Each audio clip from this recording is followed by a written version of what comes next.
마님, 더 가면 길이 무너집니다. 그 말이 끝나기도 전에 산이 먼저 무너졌습니다. 천둥 같은 소리와 함께 흙과 돌이 길을 삼키고 과부와 머슴은 도망칠 곳을 잃었습니다.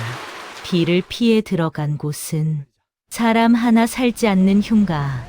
문을 닫는 순간 뒤에서 또 한 번 산이 울부짖었고 그 밤 그 집에 남은 건 과부 하나, 머슴 하나, 밖으로 나갈 수 없는 길뿐이었습니다. 그리고 아무도 몰랐습니다. 이 하룻밤이 두 사람의 운명을 갈라놓을 밤이 될 줄은요. 야담동이에 찾아와 주셔서 감사합니다. 오늘의 이야기 시작할게요.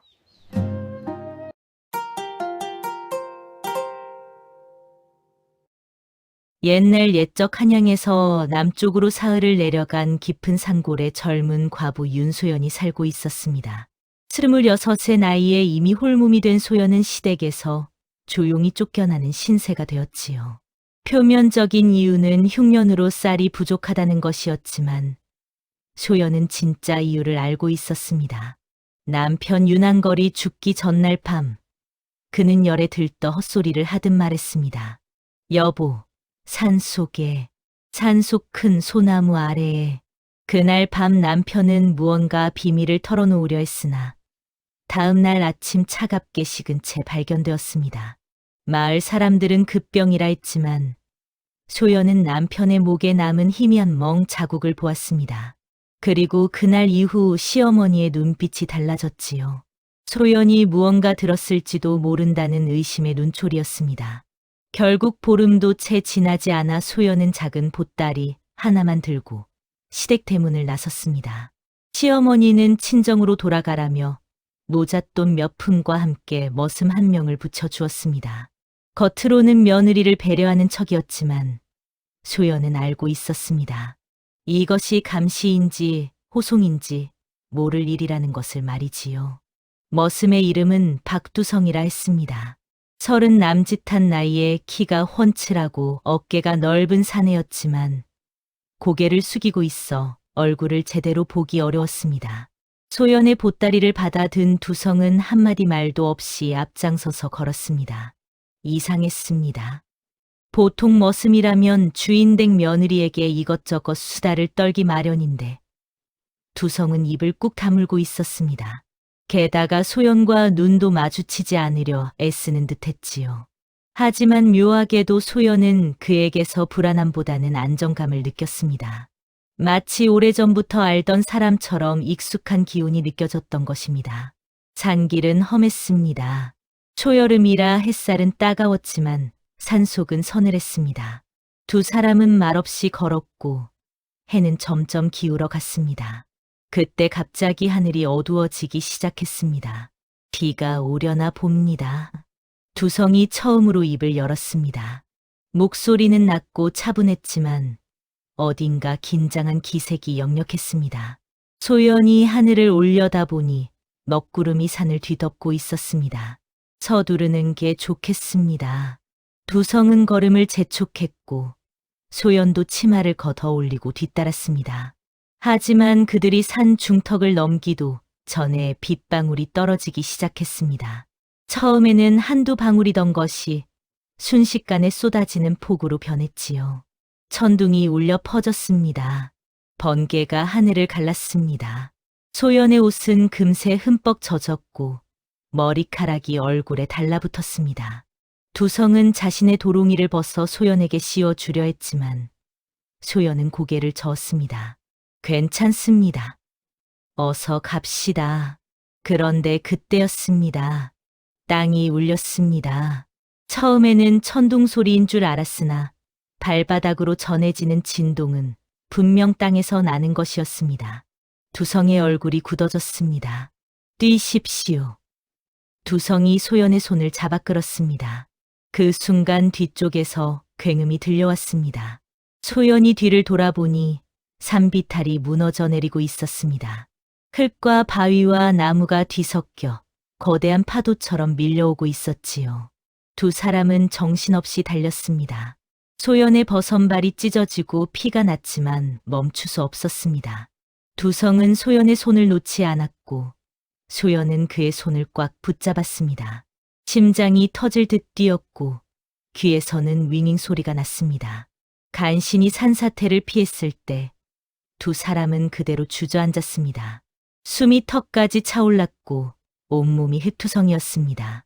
소연이 뒤를 돌아보니 방금 전까지 걸었던 길이 완전히 사라져 있었습니다. 흙더미가 산비탈을 뒤덮고 있었지요. 이제 어쩌면 좋습니까? 소연이 떨리는 목소리로 물었습니다. 두성은 일어나 주변을 살폈습니다. 왔던 길은 막혔고 앞으로 가는 길도 폭우로 인해 보이지 않았습니다. 어둠이 빠르게 내려앉고 있었습니다.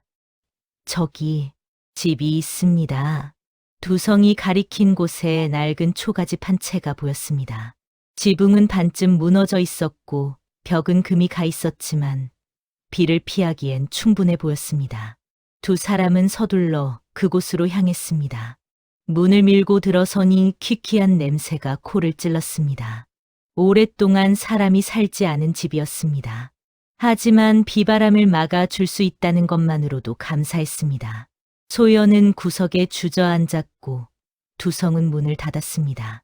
밖에서는 여전히 비가 쏟아지고 천둥이 울렸습니다. 집 안은 어두웠고 오직 번개가 칠 때만 잠깐 환해졌습니다.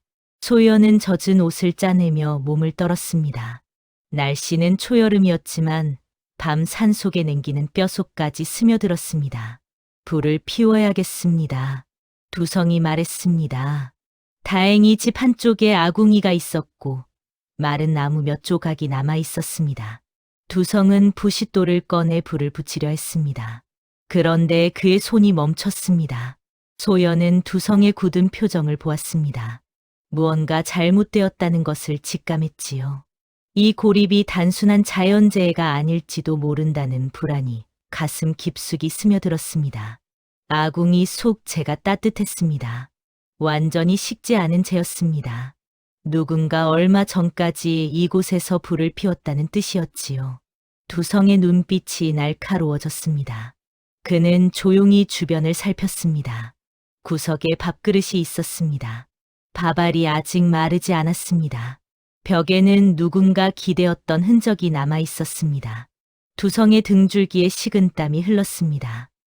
마님, 두성이 낮은 목소리로 불렀습니다. 소연이 고개를 들었습니다. 누군가. 조금 전까지 이곳에 있었습니다. 소연의 얼굴이 하얗게 질렸습니다. 그녀는 벌떡 일어나 두성에게 다가갔습니다. 무의식 중에 그의 소매를 붙잡았지요. 두성은 잠시 망설이다가 조용히 말했습니다.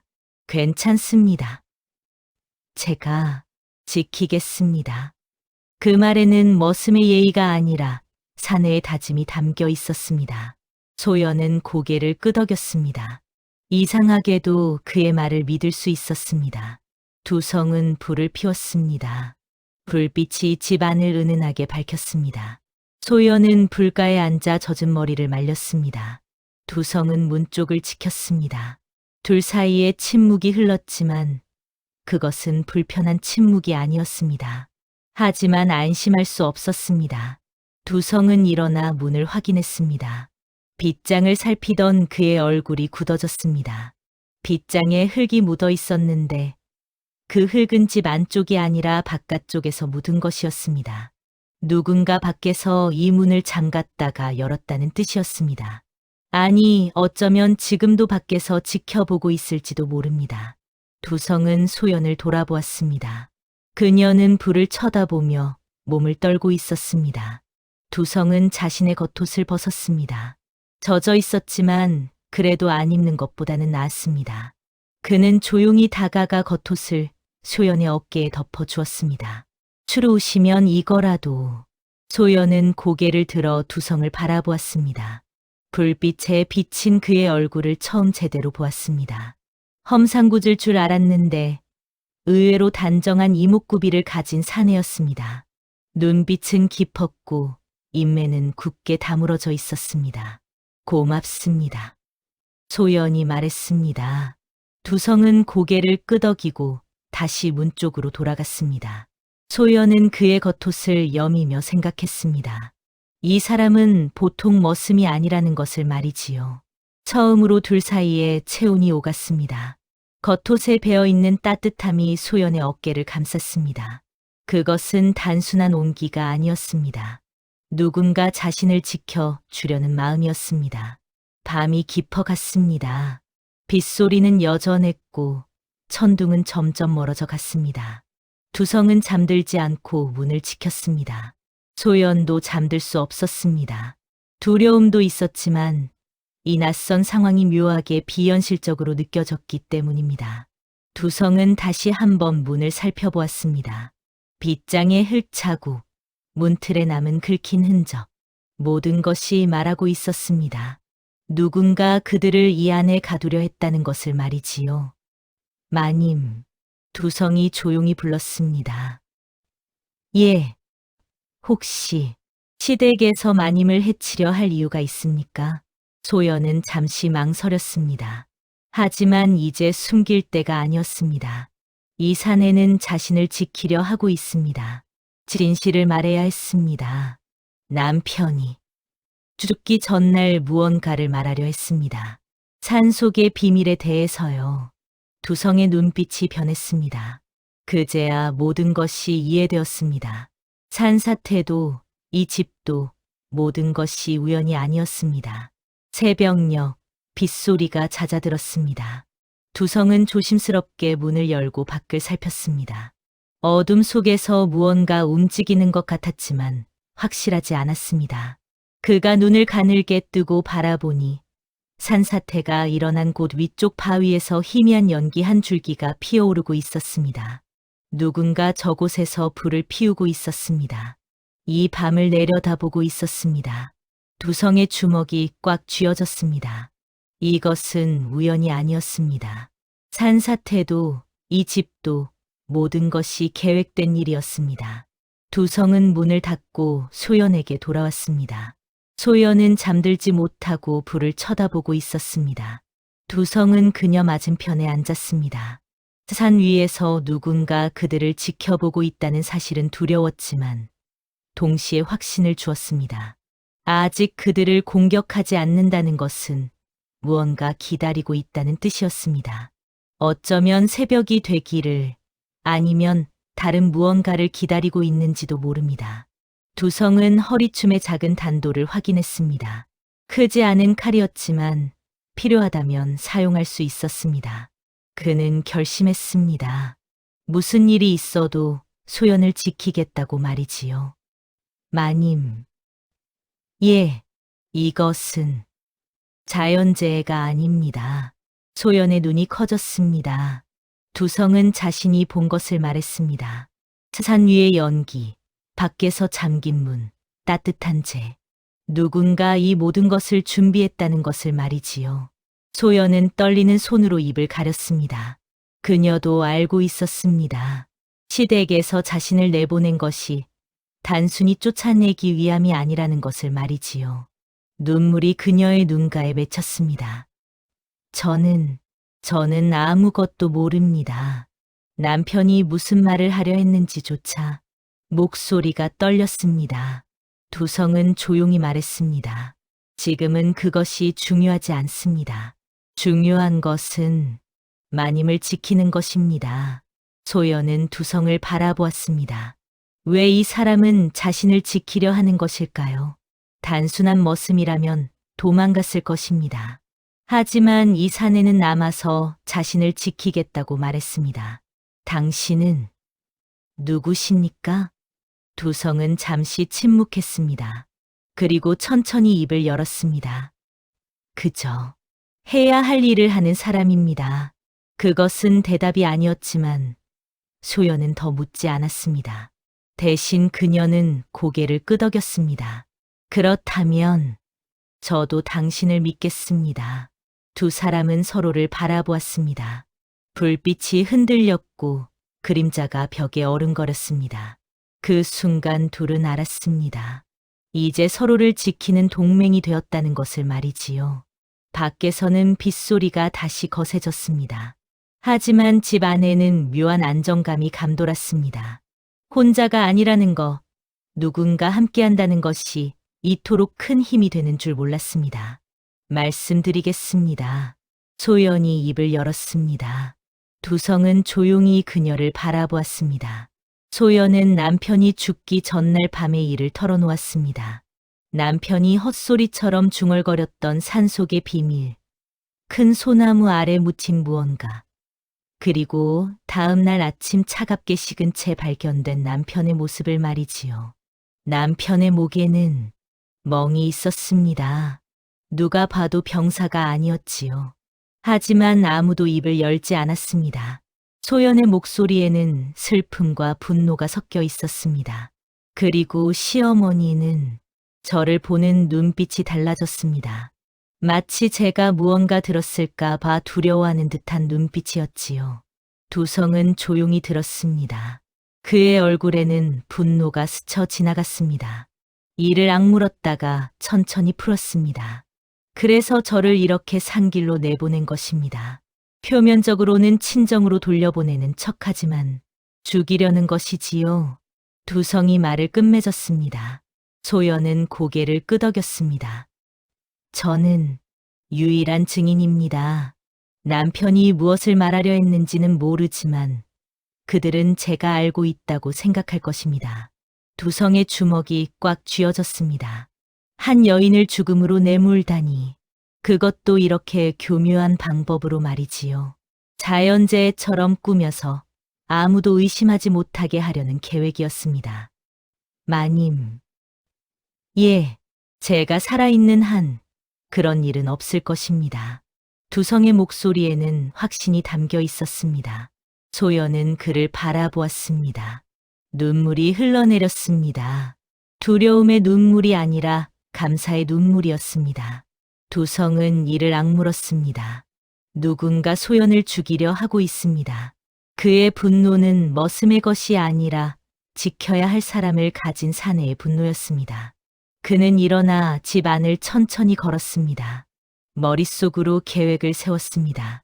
밖에는 분명 사람들이 있습니다. 산 위에서 지켜보는 자들입니다. 그들은 아마도 새벽이 되기를 기다리고 있을 것입니다. 그리고 소연이 혼자 나오기를 기다리고 있을지도 모릅니다. 아니면 둘 다 죽이려 할 수도 있었습니다. 머슴 하나쯤이야 함께 묻어버리면 그만이니까요. 두성은 자신의 처지를 생각했습니다. 영모죄인의 아들, 이미 죽은 목숨이나 다름없는 신분입니다. 하지만 그렇기에 더 할 수 있는 일이 있었습니다. 잃을 것이 없는 사람의 용기였습니다. 마님, 두성이 돌아와 소연 앞에 앉았습니다.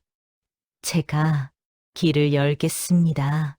무슨 말씀이십니까? 새벽이 되면 저들이 움직일 것입니다. 그 전에 제가 먼저 나가 길을 열겠습니다. 소연은 고개를 저었습니다. 안 됩니다. 위험합니다. 하지만 가만히 있을 수는 없습니다. 두성의 목소리는 단호했습니다. 그는 이미 결심했습니다. 자신의 목숨을 걸고라도 소연을 살리겠다고 말이지요. 소연은 두성의 손을 붙잡았습니다.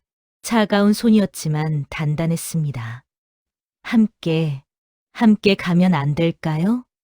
두성은 소연의 손을 내려다보았습니다. 작고 여린 손이었습니다. 이 손을 놓을 수 없었습니다. 그러겠습니다. 함께 가겠습니다. 두 사람은 불 앞에 나란히 앉았습니다. 처음에는 마주 보고 앉았지만 어느새 등을 맞대고 앉아 있었습니다. 서로의 체온이 느껴졌습니다. 서로의 숨소리가 들렸습니다. 밖에서는 빗소리가 계속되었습니다. 하지만 집 안은 고요했습니다. 불이 타닥타닥 소리를 내며 타올랐고 그림자가 벽에서 춤을 추었습니다. 소연은 두성의 등을 느꼈습니다. 넓고 단단한 등이었습니다. 그 등에 기대니 세상의 모든 두려움이 사라지는 듯했습니다. 이상했습니다. 남편과 함께했던 밤들보다 이 낯선 사내와 보내는 이 밤이 더 마음이 편했습니다. 남편은 늘 무언가에 쫓기듯 불안해했고 밤이면 악몽에 시달렸습니다. 하지만 이 산에는 흔들림이 없었습니다. 폭풍우가 몰아치고 죽음이 기다리고 있어도 이 사람은 흔들리지 않았습니다. 두성도 생각했습니다. 자신이 왜 이 여인을 지키려 하는지 말이지요. 처음에는 의무감이었습니다. 머슴으로서, 사내로서 약한 이를 지켜야 한다는 의무감. 하지만 지금은 달랐습니다. 그녀의 떨리는 목소리를 들을 때, 그녀가 눈물을 참을 때, 그의 가슴 한쪽이 저렸습니다. 이것은 의무가 아니었습니다. 무언가 다른 감정이었습니다. 침묵 속에서 둘 사이로 무언가가 자라나고 있었습니다. 이름 붙일 수 없는 감정이었지만 분명히 존재하는 것이었습니다. 소연이 조용히 불렀습니다. 예, 마님. 당신은 왜 아직 장가를 가지 않으셨습니까? 예상치 못한 질문이었습니다. 두성은 잠시 망설였습니다. 이런 질문을 받아본 적이 없었습니다. 아니, 사실 이런 이야기를 나눌 사람 자체가 없었습니다. 지켜야 할 사람이 없었으니까요. 짧은 대답이었습니다. 하지만 그 안에는 긴 세월의 외로움이 담겨 있었습니다. 영모죄인의 아들로 숨어 살며 언제 잡혀 죽을지 모르는 삶 속에서 누군가를 사랑한다는 것은 사치였습니다. 그렇다면 지금은? 소연의 목소리가 떨렸습니다. 두성도 알았습니다. 이 질문의 의미를 말이지요. 지금은. 두성은 천천히 돌아앉았습니다. 소연도 돌아앉았습니다. 두 사람이 마주 보았습니다. 불빛이 그들의 얼굴을 비췄습니다. 지금은 있습니다. 소연의 눈에 눈물이 고였습니다. 두성은 조용히 손을 뻗어 그녀의 눈가에 맺힌 눈물을 닦아 주었습니다. 하지만 두성이 말을 이었습니다. 마님은 과부이시고 저는 머슴입니다. 넘지 말아야 할 선이 있었습니다. 과부와 머슴 사이의 선, 신분의 선, 예법의 선. 하지만 소연은 고개를 저었습니다. 이 밤이 지나면 저는 죽을지도 모릅니다. 그렇다면 그런 선이 무슨 의미가 있겠습니까? 두성은 할 말이 없었습니다. 그녀의 말이 맞았습니다. 내일이 없을지도 모르는데 무슨 예법을 따지겠습니까? 두 사람은 서로의 마음을 알아차렸습니다. 말하지 않아도 알 수 있었습니다. 불이 타들어갔습니다. 어둠이 짙어졌습니다. 두 사람은 손을 맞잡은 채 앉아 있었습니다. 이것이 사랑이었을까요? 하룻밤 만에 피어난 감정을 사랑이라 부를 수 있을까요? 하지만 소연은 알았습니다. 남편과 함께한 3년보다 이 사내와 보낸 이 밤이 더 진실되다는 것을 말이지요. 남편은 그녀를 아껴 주었지만 사랑하지는 않았습니다. 집안을 위한 혼인이었고 그녀는 그저 아내의 역할을 할 뿐이었습니다. 하지만 이 사내는 달랐습니다. 두성은 아무것도 바라지 않았습니다. 그저 그녀를 지키고 싶어 했습니다. 목숨을 걸고서라도 지키고 싶어 했습니다. 그것이 사랑이 아니고 무엇이겠습니까? 두성도 알았습니다. 자신이 이 여인을 사랑한다는 것을 말이지요. 언제부터였을까요? 처음 그녀를 보았을 때부터였을까요? 아니면 그녀가 자신의 소매를 붙잡았을 때였을까요?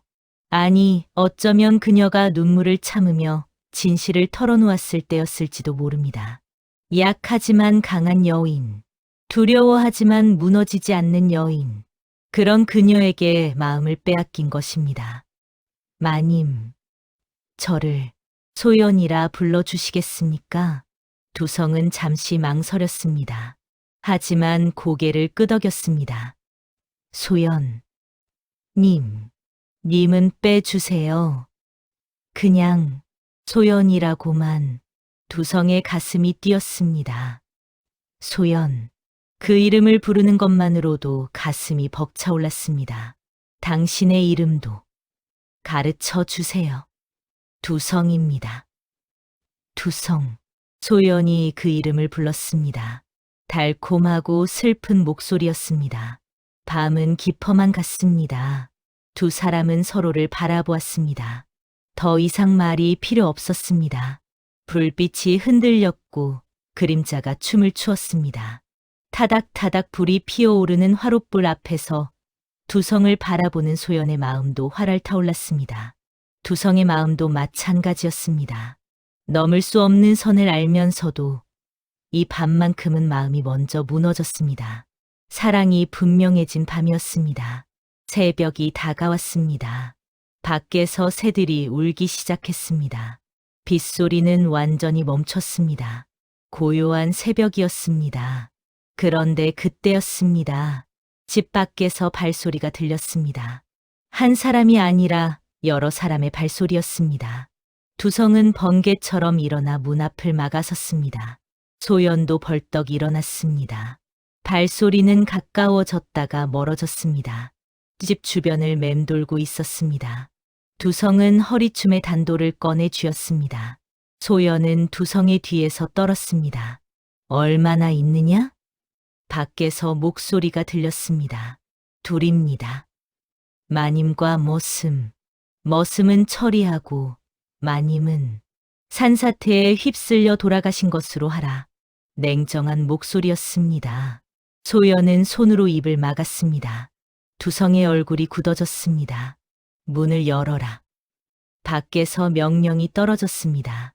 문을 흔드는 소리가 들렸습니다. 하지만 두성이 안에서 빗장을 걸어두었기에 쉽게 열리지 않았습니다. 부셔라. 둔탁한 소리와 함께 문이 흔들렸습니다. 두성은 결심했습니다. 이 밤의 끝은 이별이라는 것을 말이지요. 그는 소연을 돌아보았습니다. 소연도 그를 바라보았습니다. 두 사람의 눈빛이 마주쳤습니다. 그 눈빛에는 모든 것이 담겨 있었습니다. 소연. 예, 집 뒤쪽으로 가십시오. 작은 구멍이 있을 것입니다. 당신은요? 저는 여기서 그들을 막겠습니다. 소연은 고개를 저었습니다. 눈물이 주르륵 흘러내렸습니다. 안 됩니다. 함께 가겠다고 하셨잖습니까? 두성은 소연의 얼굴을 두 손으로 감쌌습니다. 제가 시간을 벌겠습니다. 그 사이 소연은 도망쳐야 합니다. 싫어요. 살아야 합니다. 소연은 살아야 합니다. 두성의 목소리는 간절했습니다. 문이 다시 크게 흔들렸습니다. 곧 부서질 것 같았습니다. 두성은 소연을 뒤로 밀었습니다. 소연은 비틀거리며 뒤로 물러났습니다. 가십시오. 지금. 두성의 외침에 소연은 울면서 뒤를 돌았습니다. 집 뒤쪽으로 달려갔습니다. 정말로 작은 구멍이 있었습니다. 소연은 그 구멍으로 빠져나갔습니다.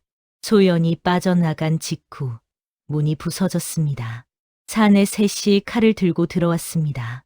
두성은 단도를 들고 그들을 마주했습니다. 머슴 주제에 칼을 들다니 사내 하나가 비웃었습니다. 하지만 두성은 움직이지 않았습니다. 그의 눈빛은 차가웠고 자세는 흔들림이 없었습니다. 이놈이 보통 머슴이 아니구나. 또 다른 사내가 중얼거렸습니다. 두성의 칼 쥐는 법이 범상치 않았기 때문입니다. 상관없다. 처리하라. 세 사내가 동시에 덤벼들었습니다. 두성은 피하고 막았습니다.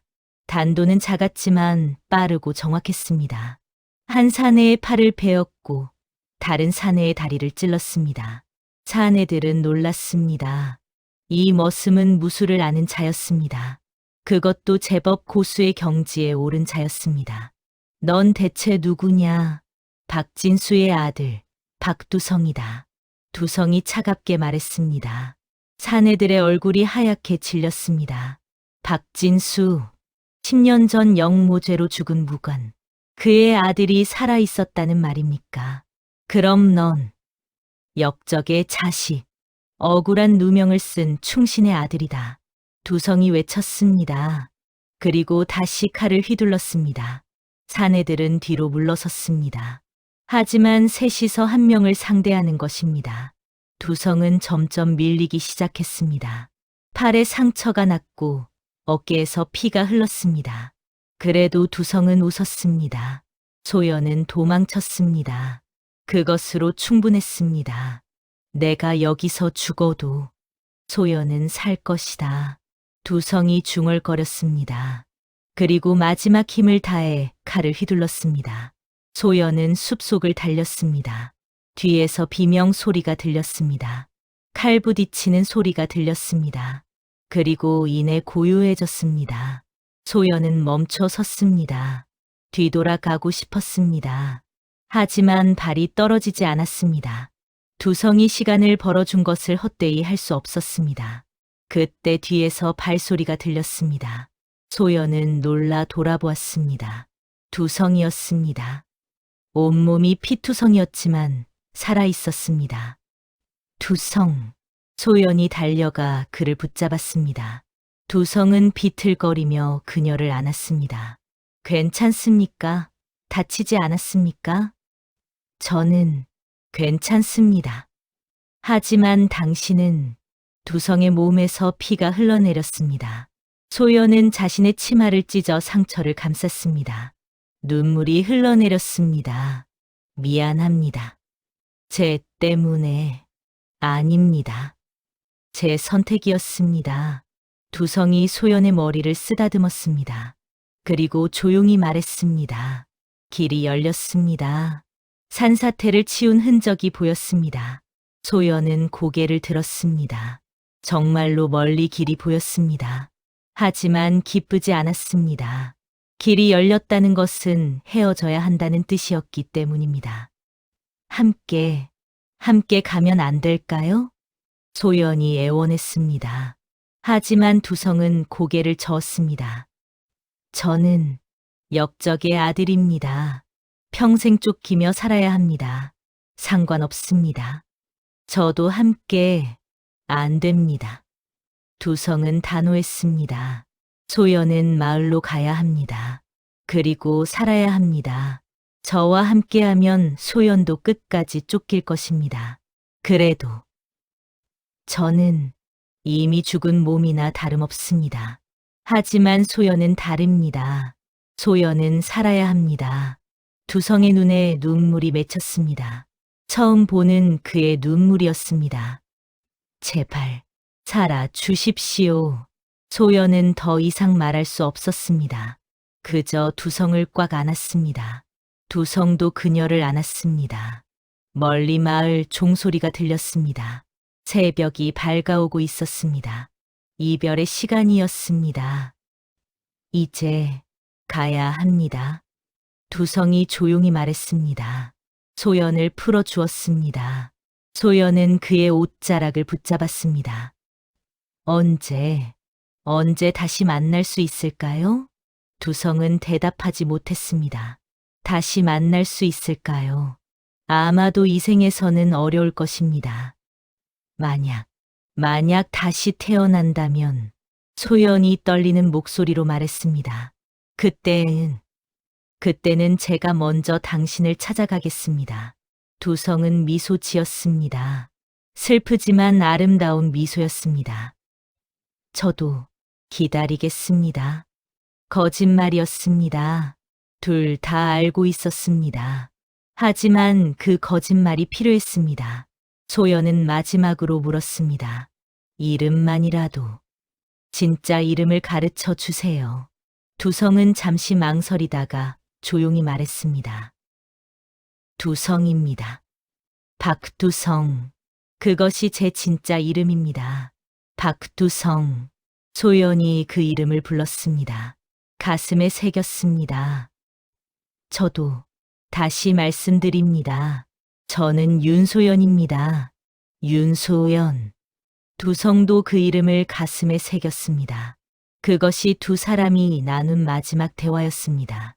더 이상 할 말이 없었습니다. 아니, 할 말은 너무 많았지만 시간이 없었습니다. 두성은 소연의 손을 풀었습니다. 그리고 돌아섰습니다. 뒤돌아보지 않았습니다. 뒤돌아보면 떠날 수 없을 것 같았기 때문입니다. 소연은 그 자리에 주저앉았습니다. 두성의 뒷모습을 지켜보았습니다. 산속으로 사라지는 그 뒷모습을 말이지요. 두성. 소연은 그 이름을 계속 불렀습니다. 하지만 두성은 돌아보지 않았습니다. 그렇게 그의 모습이 완전히 사라질 때까지 소연은 그 자리에 앉아 있었습니다. 해가 떠올랐습니다. 새로운 날이 밝았습니다. 하지만 소연의 세상은 어두웠습니다. 그날 이후 소연은 혼자 마을로 돌아갔습니다. 시댁에서 보낸 자객들은 두성을 쫓아 산으로 들어갔다가 돌아오지 못했다고 합니다. 어떤 이는 두성에게 당했다 하고 어떤 이는 산짐승에게 물렸다 했습니다. 소연은 무사히 친정으로 돌아갔습니다. 시댁에서는 더 이상 그녀를 괴롭히지 않았습니다. 아마도 그녀가 아무것도 모른다고 판단했거나 아니면 두성의 정체를 알고 겁을 먹었을 것입니다. 세월이 흘렀습니다. 사람들은 소연에게 다시 혼인하라고 권했습니다. 아직 젊고 아름다운데 혼자 살 이유가 없다고 했습니다. 하지만 소연은 고개를 저었습니다. 저는 이미 제 마음을 준 사람이 있습니다. 사람들은 남편을 잊지 못한다고 생각했습니다. 하지만 소연의 마음은 산속 어딘가에 있었습니다. 소연은 평생 제가하지 않았습니다. 홀로 살면서 가난한 이들을 도왔습니다. 특히 억울한 누명을 쓴 이들, 쫓기는 이들을 숨겨주었습니다. 마치 언젠가 두성이 돌아올 것을 대비하는 듯이 말이지요.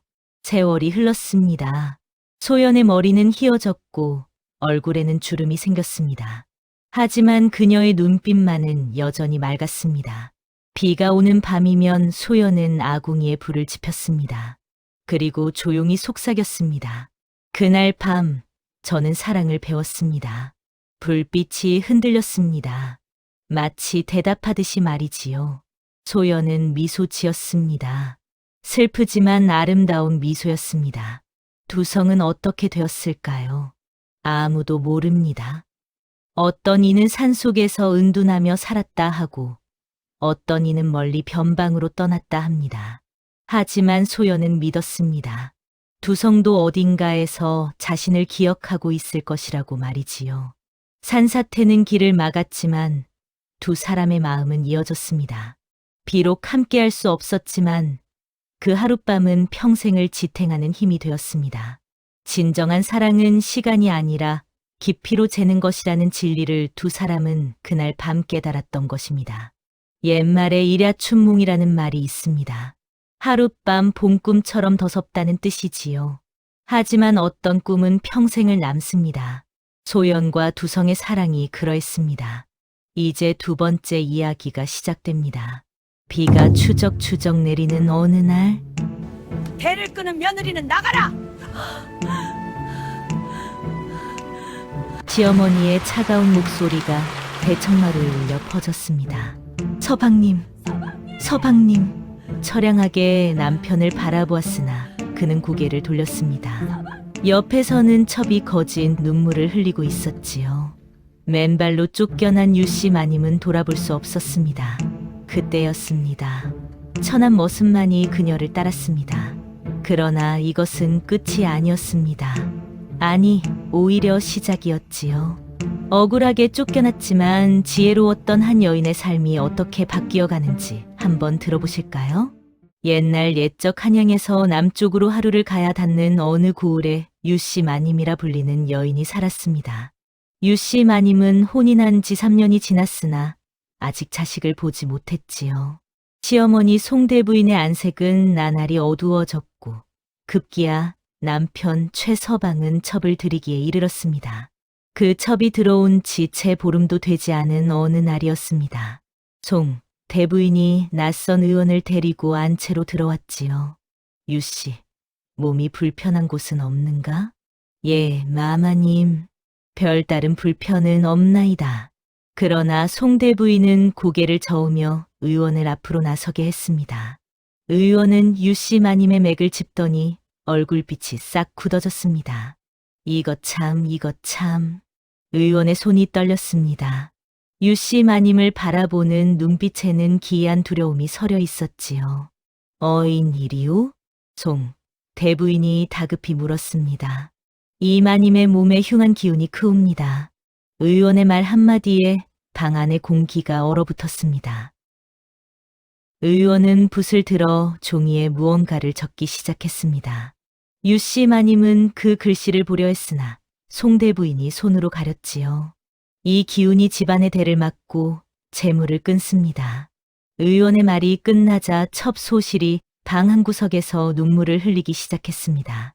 마치 슬픔에 겨운 듯, 마치 안타까운 듯 손수건으로 눈가를 찍어냈지요. 아이고, 어찌 이런 일이.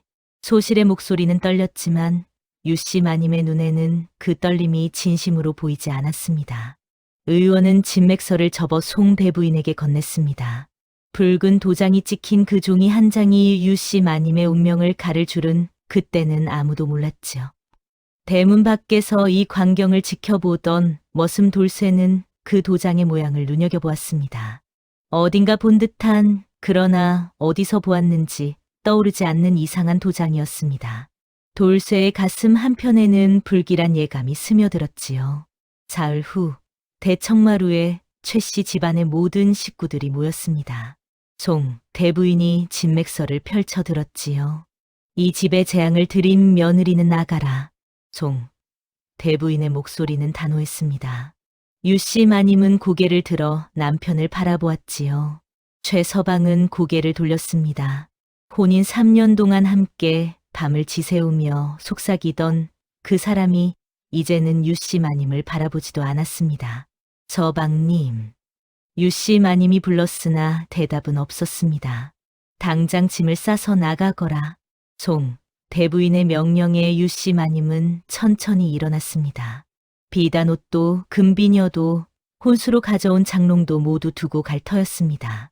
다만 어머니가 손수 지어주신 적삼 한 벌만을 품에 안았지요. 맨발로 대문을 나서는 유씨 마님의 뒷모습을 송 대부인은 차갑게 바라보았습니다. 소실은 여전히 눈물을 흘렸고 최서방은 여전히 고개를 들지 못했습니다. 대문이 쿵 하고 닫혔습니다. 대문이 닫히는 순간 돌쇠는 안을 돌아보지 않았습니다. 이미 마음을 정한 터였지요. 돌쇠는 재빨리 사랑채로 달려가 자신의 누더기 보따리를 챙겼습니다. 그리고 부엌으로 가서 며칠 먹을 양식을 챙겨 넣었지요. 어디 가느냐, 돌쇠야? 부엌 안악이 물었으나 돌쇠는 대답하지 않았습니다. 그저 고개만 숙인 채 뒷문을 빠져나갔지요. 유씨 마님은 마을 어귀에 멍하니 서 있었습니다. 어디로 가야 할지, 무엇을 해야 할지 막막했던 것이지요. 마님, 뒤에서 돌쇠의 목소리가 들렸습니다. 유씨 마님이 돌아보니 돌쇠가 보따리를 메고 서 있었습니다. 돌쇠, 너는 어찌? 소인이 길을 압니다. 마님, 이리 가시지요. 돌쇠의 말은 짧았지만 단단했습니다. 유씨 마님의 눈가에 처음으로 눈물이 맺혔습니다. 세상이 모두 등을 돌렸는데 천한 머슴 하나가 자신을 따라 나선 것이었지요. 고맙구나, 돌쇠야. 두 사람은 해 지는 길을 따라 걷기 시작했습니다. 여각에서 맞은 첫 밤이었습니다. 돌쇠가 구해온 누추한 방에서 유씨 마님은 창밖을 바라보았습니다. 돌쇠는 유씨 마님이 울 것이라 생각했습니다. 양반집 규수로 자라 안채에서만 지내던 마님이 이제는 이런 누추한 여각에서 밤을 보내게 되었으니 당연히 눈물을 흘릴 것이라 여겼지요. 그러나 유씨 마님은 울지 않았습니다. 유씨 마님은 오늘 여각에 오는 길에 본 것들을 떠올렸습니다. 장터에서 사람들이 어떤 물건 앞에 모였는지, 어떤 물건은 아무도 거들떠보지 않았는지, 쌀값은 얼마였는지, 무명 한 필은 얼마에 거래되었는지. 시댁에 있을 때 유씨 마님은 가끔 장터에 심부름을 가는 하인들의 이야기를 들었습니다. 무엇이 귀하고 무엇이 흔한지, 언제 사야 이득이고 언제 팔아야 손해가 없는지. 유씨 마님은 그것들을 모두 기억하고 있었습니다. 돌쇠야, 예, 마님. 내일 장터에 나가자꾸나. 예? 마님께서 직접? 그래, 내가 직접 나서야겠다. 유씨 마님의 눈빛에는 결연함이 담겨 있었습니다. 다음 날 아침 유씨 마님은 장터로 나갔습니다. 돌쇠가 걱정스러운 얼굴로 뒤를 따랐지요. 장터는 사람들로 북적였습니다. 곡식을 파는 상인, 무명을 파는 상인, 그릇을 파는 상인들이 저마다 목소리를 높이고 있었습니다. 유씨 마님은 물건을 보지 않았습니다. 대신 사람을 보았지요. 어느 가게 앞에 사람들이 몰리는지, 어느 가게 앞에서는 사람들이 고개를 저으며 지나가는지. 돌쇠야, 저 무명 파는 곳을 보아라. 예, 마님. 사람이 많이 모여 있습니다. 그렇지. 그런데 저기 저 못이 파는 곳은 어떠하냐? 아무도 없습니다, 마님. 맞다. 사람들은 지금 무명에만 눈이 가 있구나. 모시의 가치를 모르는 것이지. 유씨 마님은 모시 파는 상인에게 다가갔습니다. 상인은 풀이 죽어 있었지요. 주인장, 이 못이 얼마에 파시오? 한 필에 단냥이옵니다. 냥이라 너무 비싸지 않소? 유씨 마님은 흥정을 시작했습니다. 결국 넉냥의 모시 10필을 샀지요. 상인은 기뻐하며 모시를 내주었습니다. 돌쇠는 이해할 수 없었습니다. 아무도 사지 않는 모시를 왜 사는 것인지. 마님, 이것을 어찌하실 작정이십니까? 기다리는 것이다. 돌쇠야. 유씨 마님의 입가에 미소가 번졌습니다. 열흘이 지났습니다. 장터에는 무명이 넘쳐났습니다. 너도 나도 무명을 들여왔기 때문이지요. 무명의 가격은 곤두박질 쳤습니다. 그런데 이상한 일이 벌어졌습니다. 날씨가 갑자기 더워진 것이었지요. 사람들은 두꺼운 무명옷을 벗어 던지고 얇은 옷을 찾기 시작했습니다. 모시의 가격이 치솟았습니다. 유씨 마님은 그때를 기다렸습니다. 넉냥의 산모시 한 필을 8냥에 팔았지요. 10필을 모두 팔아 80냥을 손에 쥐었습니다. 마님, 대단하십니다. 돌쇠는 감탄을 금치 못했습니다.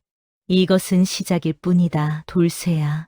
장사란 물건을 사고 파는 것이 아니라 때를 사고 파는 것이니라. 유씨 마님은 그날 번 돈으로 쌀과 반찬거리를 샀습니다.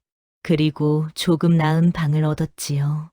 돌쇠는 처음으로 제대로 된 저녁을 먹을 수 있었습니다. 마님, 소인은 마님을 따라 나선 것이 천만다행이옵니다. 돌쇠의 말에 유씨 마님은 고개를 끄덕였습니다. 그러나 유씨 마님의 마음 한편에는 여전히 씁쓸함이 남아 있었습니다. 시댁에 있었다면 이런 고생을 하지 않아도 되었을 텐데 라는 생각이 스쳐 지나갔죠. 하지만 유씨 마님은 그 생각을 떨쳐냈습니다. 이제 돌아갈 곳은 없었습니다. 앞으로 나아가는 것만이 살 길이었지요. 날이 갈수록 유씨 마님의 장사는 번창했습니다. 그리고 그 옆에는 언제나 돌쇠가 있었지요. 돌쇠는 힘쓰는 일만 하지 않았습니다. 유씨 마님은 돌쇠에게 새로운 역할을 주었습니다. 돌쇠야, 오늘은 저 장터 끝까지 다녀오거라. 어떤 물건이 들어오는지, 상인들이 무슨 이야기를 하는지 모두 듣고 오너라. 예, 마님. 돌쇠는 장터를 돌아다니며 귀를 열었습니다.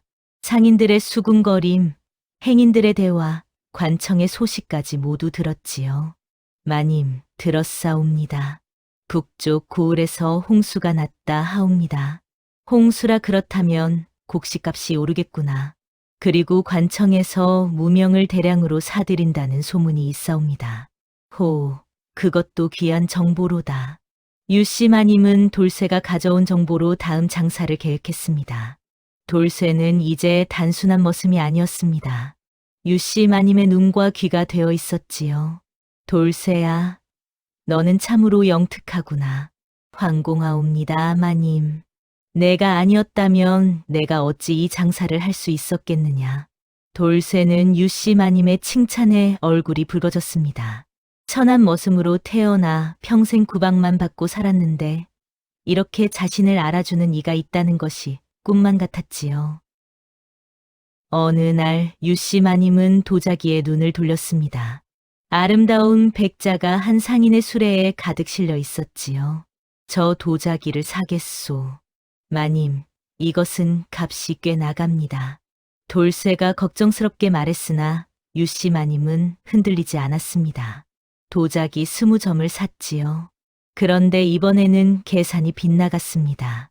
닷새가 지나도 열흘이 지나도 도자기는 팔리지 않았습니다. 오히려 다른 상인이 더 싼 값에 도자기를 내놓았지요. 유씨 마님은 할 수 없이 원가보다 싼 값에 도자기를 팔았습니다. 열량의 손해를 본 것이었습니다. 마님, 괜찮으시옵니까? 돌쇠는 안타까워했습니다. 괜찮다, 돌쇠야. 이것도 공분이라. 유씨 마님은 오히려 담담했습니다.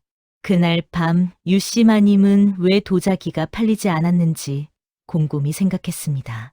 계절이 맞지 않았습니다. 지금은 농번기라 사람들이 사치품에 돈을 쓸 여유가 없었던 것이지요.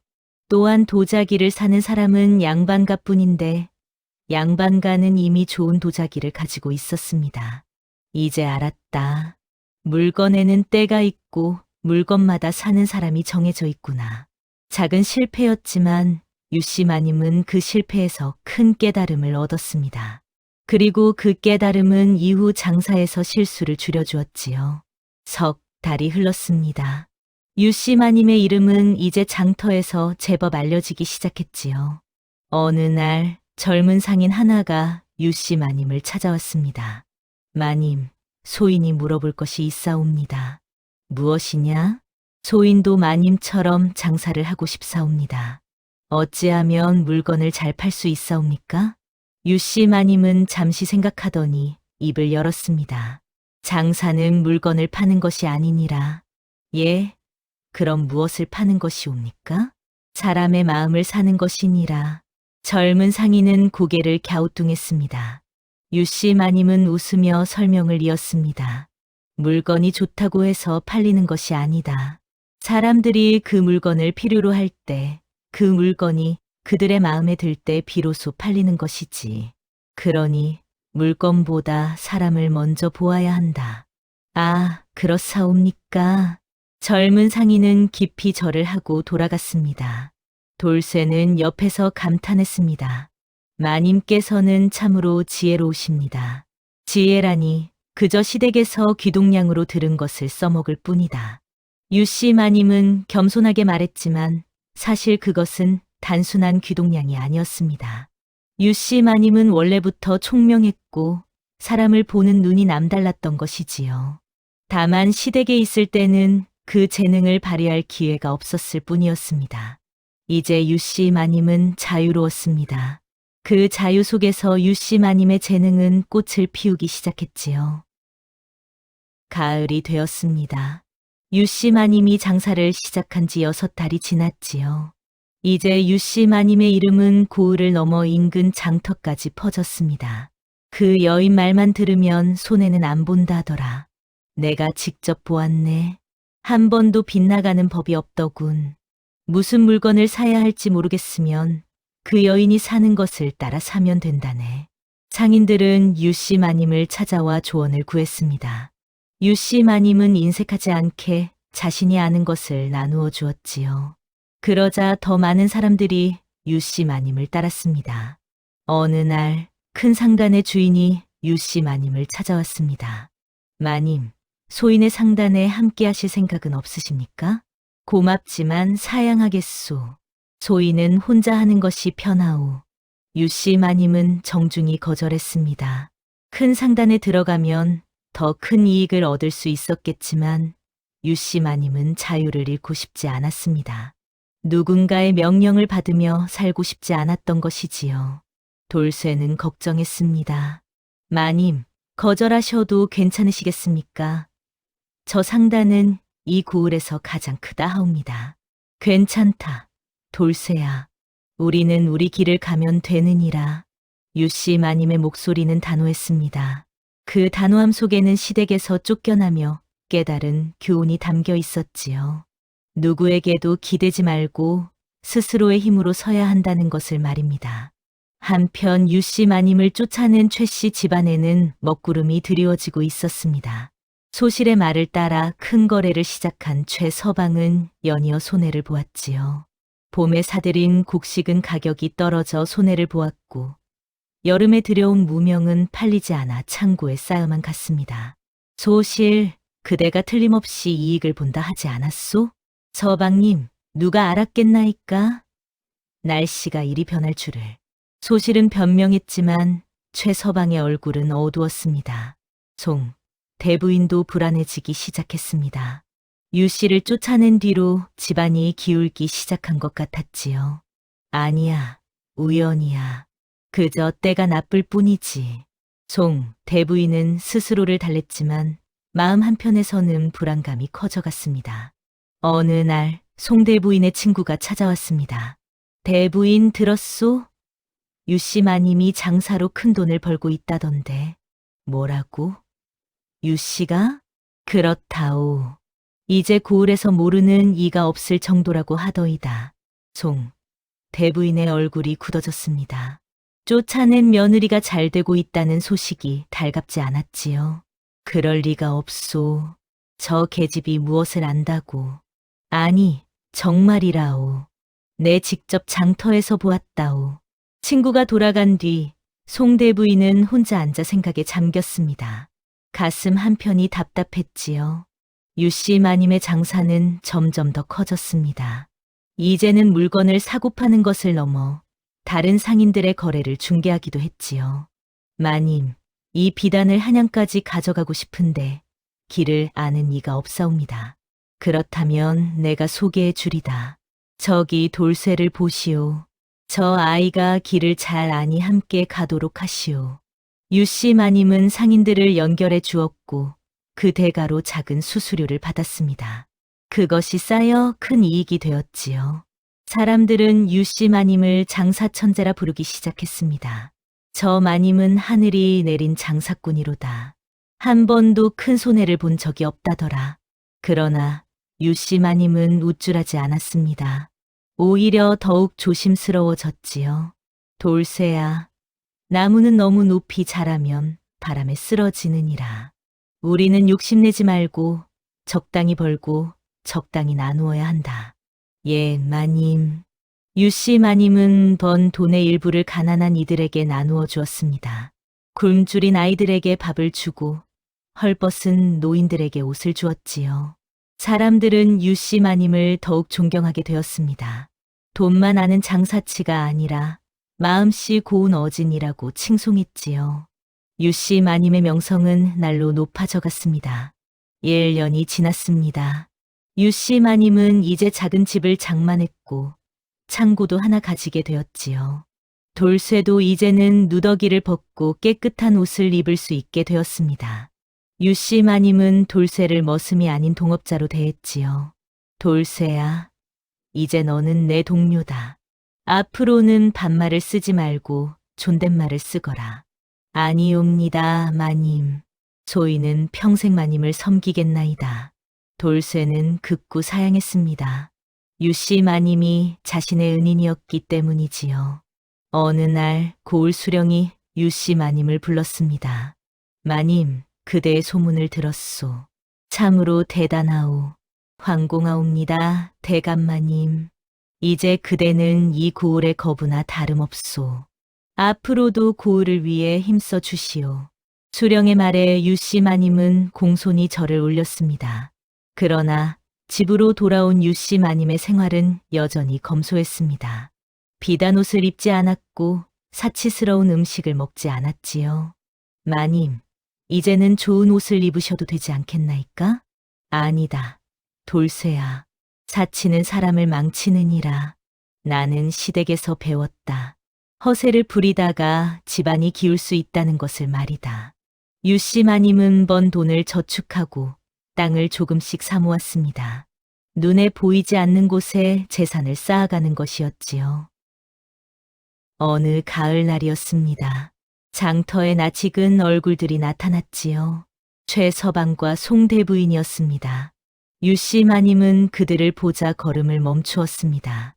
한때는 가족이었던 그러나 자신을 버린 사람들이었지요. 최 서방과 송대부인도 유 씨 마님을 보았습니다.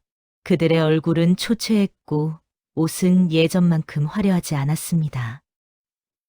유 씨, 최 서방이 먼저 입을 열었습니다. 그러나 더 이상 말을 잇지 못했지요. 송 대부인이 고개를 숙였습니다. 며느리 아니 유씨 마님, 한 말씀만 나누고 싶소이다. 유씨 마님은 잠시 망설이다 고개를 끄덕였습니다. 세 사람은 한적한 주막으로 자리를 옮겼지요. 할 말이 무엇이오? 유씨 마님의 목소리는 차가웠습니다. 우리가 잘못했소. 송 대부인의 목소리가 떨렸습니다. 그대를 쫓아낸 것이 잘못이었소. 그 뒤로 집안이 기울었소. 땅을 팔아야 했고 하인들도 모두 내보냈소. 최서방도 고개를 숙였습니다. 나도 잘못을 깨달았소. 그대가 얼마나 현명했는지 그대가 없으니 이제야 알겠소. 유씨 마님은 아무 말도 하지 않았습니다. 그저 그들을 바라볼 뿐이었지요. 부디 다시 돌아와 주시오. 송 대부인이 간청했습니다. 그날 밤 최 씨 집안의 낡은 사랑채에서 송 대부인은 혼자 앉아 있었습니다. 촛불이 흔들리는 방 안에서 송 대부인은 과거를 떠올렸습니다. 유씨 마님이 시댁에 있을 때 작은 일들이 하나씩 기억났지요. 마마님, 올해는 무명보다 모시를 사두시는 것이 어떻겠나이까? 무슨 소리냐? 무명이 훨씬 쓸모가 많은데. 그러나 여름이 더울 것 같사옵니다. 모시가 귀해질 듯하옵니다. 당시 송 대부인은 유씨 마님의 말을 무시했습니다. 그런데 그해 여름 정말로 모시 값이 2배로 뛰었지요. 그때 내 말만 들었어도 송 대부인은 땅을 쳤습니다. 또 다른 기억도 떠올랐습니다. 마마님, 곡식을 지금 파시면 손해이 옵니다. 조금만 더 기다리시지요. 기다리면 뭘 하느냐? 당장 돈이 필요한데. 그러나 보름만 기다리시면 값이 오를 것이옵니다. 그때도 송 대부인은 유씨 마님의 말을 듣지 않았습니다. 그리고 정말로 보름 뒤 곡식값이 올랐지요. 송 대부인은 깨달았습니다. 유씨 마님은 원래부터 장사에 재능이 있었던 것입니다. 다만 자신이 그 재능을 알아보지 못했을 뿐이었지요. 내가 어리석었다. 송 대부인의 눈에서 눈물이 흘러내렸습니다. 자식을 낳지 못한다는 이유로 가짜 의원의 말을 믿고 현명한 며느리를 쫓아낸 것이 후회되었습니다. 최서방도 방 한구석에 앉아 탄식했습니다. 내가 그때 유씨를 지켜주었어야 했는데, 그러나 이제 모든 것이 늦었습니다. 며칠 뒤 돌쇠가 장터에서 이상한 것을 목격했습니다. 저 멀리 허름한 옷을 입은 남자가 보였는데 그 남자가 바로 유씨 마님을 진맥했던 그 의원이었던 것입니다. 돌쇠는 조용히 그 남자를 뒤따라갔습니다. 남자는 허름한 주막으로 들어갔고 거기서 한 여인을 만났지요. 그 여인은 다름 아닌 소실이었습니다. 오라버니, 일이 틀어졌어요. 내가 그러지 말라고 했잖아. 너무 성급하게 굴었어. 하지만 그 계집만 없으면 내가 안주인이 될 수 있었잖아요. 돌쇠는 숨을 죽이고 두 사람의 대화를 들었습니다. 그 진맥서도 가짜였고 도장도 내가 만든 거잖아. 알아요. 하지만 이제 와서 들통나면 어쩌죠? 걱정 마. 아무도 모를 거야. 돌쇠는 모든 것을 깨달았습니다. 소실과 그 의원, 아니 가짜 의원은 남매였던 것입니다. 그들이 꾸민 계략으로 유씨 마님이 쫓겨난 것이었지요. 돌쇠는 조용히 자리를 떴습니다. 그리고 유씨 마님에게 달려가 모든 것을 말했습니다. 마님, 큰일이 옵니다. 무슨 일이냐, 돌쇠야? 돌쇠가 본 것과 들은 것을 모두 이야기했습니다. 유씨 마님의 얼굴이 굳어졌지요. 그렇구나, 역시 그랬구나. 유씨 마님은 이미 짐작하고 있었던 듯했습니다. 그날의 진맥이 이상했던 것을, 의원의 눈빛이 거짓을 담고 있었던 것을 말입니다. 마님, 이것을 알리셔야 하지 않겠나이까? 그래야겠지. 하지만 서두르지는 말자. 때가 있느니라. 유씨 마님의 눈빛이 차갑게 빛났습니다. 보름 후 고을 장터에 방이 하나 붙었습니다. 최 씨 집안의 소실과 가짜 의원이 꾸민 계략을 밝힌다. 방에는 자세한 내용이 적혀 있었습니다. 가짜 진맥서, 위조된 도장, 소실과 의원이 남매라는 사실까지 모두 적혀 있었지요. 고을 사람들이 웅성거렸습니다. 이럴 수가. 그렇다면 유씨 마님은 억울하게 쫓겨난 것이 아니냐? 저 못된 계집과 사기꾼 자식들. 소문은 삽시간에 퍼졌습니다. 수령이 직접 나서서 소실과 가짜 의원을 잡아들였지요. 내 이놈들 감히 양반가를 속이고 무고한 사람을 해치다니.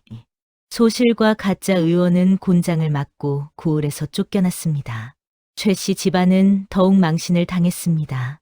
며느리를 제대로 살피지도 못하고 쫓아냈다는 비난이 쏟아졌지요.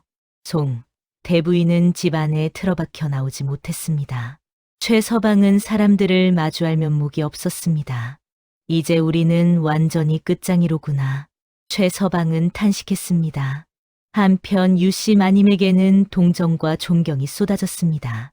그 마님이 얼마나 억울했겠소.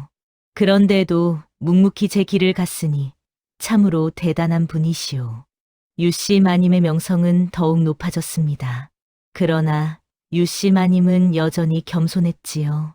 이제 진실이 밝혀졌으니 마음이 편하구나. 유씨 마님은 돌쇠에게 말했습니다. 마님, 이제 복수하신 것이옵니까? 복수라니. 나는 다만 진실을 밝혔을 뿐이다. 유씨 마님의 얼굴에는 평온함이 감돌았습니다. 진실이 밝혀진 뒤 최 서방과 송대부인은 다시 유씨 마님을 찾아왔습니다. 유씨. 아니 마님. 이제 모든 것이 밝혀졌소. 부디 집으로 돌아와 주시오. 최 서방은 무릎을 꿇었습니다. 우리가 잘못했소. 평생 마님을 섬기겠소. 부디 용서해 주시오. 대부인도 눈물을 흘렸습니다. 그러나 유씨 마님은 고개를 저었습니다. 일어나십시오. 이미 길은 달라졌습니다. 마님, 저는 더 이상 최 씨 집안의 며느리가 아닙니다. 그저 유씨 상인일 뿐입니다. 유씨 마님의 목소리는 단호했습니다. 그때 저를 쫓아내신 것은 당신들의 선택이었습니다. 그리고 제가 혼자 살아가기로 한 것도 제 선택입니다. 하지만 저는 이제 자유롭습니다. 누구의 눈치도 보지 않고 누구의 명령도 듣지 않아도 됩니다. 이 자유가 저에게는 무엇보다 소중합니다. 최 서방과 송대부인은 더 이상 아무 말도 하지 못했습니다. 부디 건강하십시오. 그것만을 바랍니다. 유씨 마님은 그렇게 말하고 돌아섰습니다. 두 사람은 그 뒷모습을 멍하니 바라볼 뿐이었지요. 돌쇠가 조심스럽게 물었습니다. 마님, 정말 괜찮으시겠나이까? 그래, 돌쇠야. 나는 이제 진짜 자유로워졌다. 과거에 얽매이지 않고 앞으로만 나아갈 수 있게 되었으니 말이다. 유씨 마님의 얼굴에는 환한 미소가 번졌습니다. 그로부터 몇 해가 흘렀습니다. 유씨 마님은 이제 세계의 고을에서 장사를 하는 큰 상인이 되었습니다. 돌쇠는 유씨 마님의 오른팔이 되어 장사를 함께 꾸려나갔지요. 유씨 마님은 혼자 살았습니다. 재혼하지 않았지요. 누군가는 안타까워했지만 유씨 마님은 만족했습니다. 나에게는 이 일이 있고 돌쇠 같은 동료가 있으니 충분하다. 유씨 마님은 번 돈으로 가난한 이들을 도왔습니다. 배고픈 아이들에게 밥을 주고 배울 곳 없는 아이들에게 글을 가르쳤지요. 사람들은 유씨 마님을 성인처럼 떠받들었습니다. 한편 최 씨 집안은 완전히 몰락했습니다. 땅을 모두 팔아야 했고 결국 작은 초가집에서 근근히 살아가게 되었지요. 장터에서는 이런 말이 떠돌았습니다. 그 집은 며느리를 버려 망했고 그 여인은 집을 버려 흥했다. 참으로 사람의 운명이란 알 수 없는 것이로다. 유씨 마님은 그런 소문을 듣고도 아무 말이 없었습니다. 다만 자신의 길을 묵묵히 걸어갈 뿐이었지요. 어느 날 젊은 여인 하나가 유씨 마님을 찾아왔습니다. 마님, 저도 마님처럼 살고 싶사옵니다. 시댁에서 구박을 받고 있는데 어찌하면 좋겠나이까? 유씨 마님은 그 여인을 바라보았습니다. 여인의 눈에는 절망과 희망이 동시에 담겨 있었지요. 먼저 내 자신을 믿어라. 그리고 포기하지 마라. 세상은 넓고 길은 많으니라. 유씨 마님은 그 여인에게 일자리를 주었습니다. 그렇게 유씨 마님은 자신처럼 힘든 처지의 여인들을 도우며 살아갔습니다. 사람들은 말했습니다. 저 마님은 스스로 일어섰을 뿐 아니라 다른 이들도 일으켜 세우시는구나. 유씨 마님의 이야기는 대대로 전해졌습니다. 어려움 속에서도 포기하지 않고 지혜와 끈기로 자신의 길을 개척한 여인의 이야기로 말입니다. 옛말에 백절불굴이라는 말이 있습니다. 어떠한 난관에도 굽히지 않고 이겨나간다는 뜻이지요. 유씨 마님이야말로 진정한 백절불굴의 정신을 보여준 분이었습니다. 그리고 또 하나, 사람을 함부로 대하지 말라는 교훈도 남겼습니다. 누가 보잘것없어 보여도 그 사람 안에는 무한한 가능성이 숨어 있을 수 있으니 말입니다. 이제 또 다른 이야기 시작할게요. 오늘 안으로 내 집에서 나가거라. 그 말이 끝나자 대문이 쾅 닫혔습니다. 비가 쏟아지는 저녁, 아씨는 신발도 못 신은 채 울며 그 자리에 있습니다. 그때 비를 가르며 머슴 돌쇠가 하나가 따라 나왔습니다. 그는 말없이 자기 발에서 헌집신을 벗어 아씨 앞에 무릎을 꿇었습니다. 이거라도 신으시지요. 옛날 옛적 조선 후기 고을에서 이름난 정씨 가문의 제삿날이 찾아왔습니다. 대청마루에는 갖가지 음식이 산더미처럼 쌓여 있었고 친척 어른들이 줄지어 앉아 술잔을 기울이고 있었지요. 마루 아래에서는 아이들까지 모여 떠들썩했습니다. 연하는 새벽부터 부엌에서 손이 부르트도록 제사 음식을 장만했습니다. 나물 하나하나 다듬고 전 하나하나 지지고 밥 한 솥 짓는 것까지 모두 연하의 손을 거쳐갔지요. 하지만 시어머니는 한 번도 연하를 칭찬하지 않았습니다. 오히려 음식 하나를 들춰보며 말했지요. 이게 뭔가? 간도 안 맞고. 연하는 고개를 숙인 채 대답했습니다. 죄송합니다, 어머님. 시어머니는 코웃음을 치며 돌아섰고 연하는 부엌으로 돌아가 다시 국물을 마쳤습니다. 제삿날이 끝날 때까지 연하는 단 한 번도 마루에 올라앉지 못했지요. 제사가 끝나갈 무렵 친척들은 술에 취해 웃고 떠들었습니다. 그때였습니다. 집안 막내 아이 하나가 천진하게 물었지요. 할머니, 왜 큰어머니는 밥을 못 먹어요? 왜 맨날 혼나요? 순간 마루의 웃음소리가 멈췄습니다. 어른들은 서로 눈치를 보며 입을 다물었고 시어머니의 얼굴이 굳어졌습니다. 아이의 질문은 연하를 불쌍하게 만든 것이 아니었습니다. 오히려 시어머니의 체면을 산산조각 낸 것이었지요. 시어머니는 억지로 웃으며 아이의 머리를 쓰다듬었습니다. 애가 무슨 말을 하는지 모르는구나. 하지만 이미 공기는 차갑게 식어버렸습니다. 친인척들은 슬그머니 자리에서 일어나기 시작했고 시어머니의 눈빛은 연하를 향해 날카롭게 꽂혔지요. 연하는 부엌 문틈으로 그 광경을 보며 가슴이 철렁 내려앉았습니다. 저 아이 때문에 오늘 일이 더 커질 것 같은 불길한 예감이 들었지요. 시어머니는 자리에서 일어나 방으로 들어갔습니다. 연하의 친정이 망했다는 소문은 이미 마을에 퍼진 지 오래였습니다. 한때 부유했던 집안이 관직을 잃고 빚에 쫓기다 몰락했다는 이야기였지요. 시어머니는 그 소문을 핑계 삼아 속으로 궁리했습니다. 더 큰 가문과 혼맥을 맺어야 한다. 도령의 출세기를 다시 닦아야지. 오늘 제삿날에 친척들을 모은 것도 바로 그 때문이었습니다. 시어머니는 이미 몇 달 전부터 새로운 혼담을 알아보고 있었지요. 시어머니는 창밖을 내다보며 중얼거렸습니다. 망한 집안 며느리가 우리 집안 기운을 깎아먹는다. 그 말 속에는 연하에 대한 미움뿐만 아니라 더 큰 욕심이 숨어 있었습니다. 날이 저물 무렵 시어머니는 연하를 대청마루로 불렀습니다. 친척들은 아직 마당에 남아 있었고 하인들까지 모두 모여들었지요. 시어머니는 품속에서 한 장의 종이를 꺼내 마루 한가운데 놓았습니다. 큰 소리로 읽어라. 연하는 떨리는 손으로 종이를 집어 들었습니다. 이혼장이었습니다. 글자가 눈앞에서 흔들렸습니다. 연하는 입술을 깨물며 첫 줄을 읽으려 했지만 목소리가 나오지 않았지요. 시어머니가 날카롭게 말했습니다. 대를 끊는 며느리는 필요 없다. 어서 읽어라. 연하는 고개를 들어 남편 정도령을 바라봤습니다. 하지만 정도령은 고개를 돌린 채 한마디만 던졌지요. 어머니, 뜻대로 하시오. 그 순간 연하의 마음속에서 무언가 뚝 끊어지는 소리가 들렸습니다. 친척들은 눈을 피했고 하인들은 숨을 죽였습니다. 연하는 떨리는 목소리로 이혼장을 읽기 시작했습니다. 한 글자 한 글자가 가슴을 찢었지요.